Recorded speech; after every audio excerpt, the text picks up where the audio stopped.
representative from Group 12, and today I'll be talking about our ULEAD Professional Skills program, which is...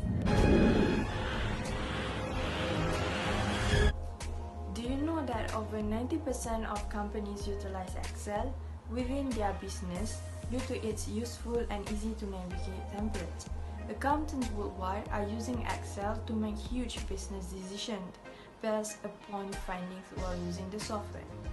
Unfortunately, majority of undergraduate students are struggling in utilizing Microsoft Excel. When it comes to assignment, presentation slides, and also data analysis, lack of Microsoft Excel skills will cause issues.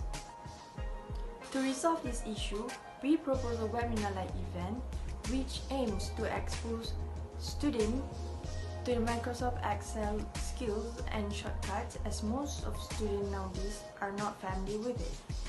We believe that students nowadays should master Microsoft Excel skills as it can enhance students' employability and job opportunities while being a useful tool to analyze data in daily life. By carrying out this program, we hope that participants will get some impact which will be beneficial to them in the near future.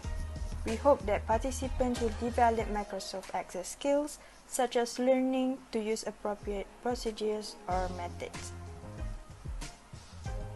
As for this program, we target around 50 or more students from both UNITEN Bangi and Muazzam Shah campus, especially students from the third batch of ULEAD program. Our marketing strategy is to advertise our event through various mediums such as posters, social medias, WhatsApp, and also email. As part of the estimated budget, 150 ringgit has been set aside as a token of appreciation for our speaker. The 5 prizes for winners in this program will be worth 120, which rounds up to grand total of 270 ringgit. As for our financial planning, we hope to get the sponsorship from Yayasan Tenaga Nasional (YTN). Our team has made a collaboration with an amazing speaker, which also an alumni from UNITEN Muazzam Shah, Mr. Eliguswaran Ehambaranaden, that currently employed as Planning and Capital Allocation under the Group of Finance for Tenaga Nasional Berhad, TNB. Last but not least, here's our mighty members, with the help of our advisor, Madam Lerna Bentita.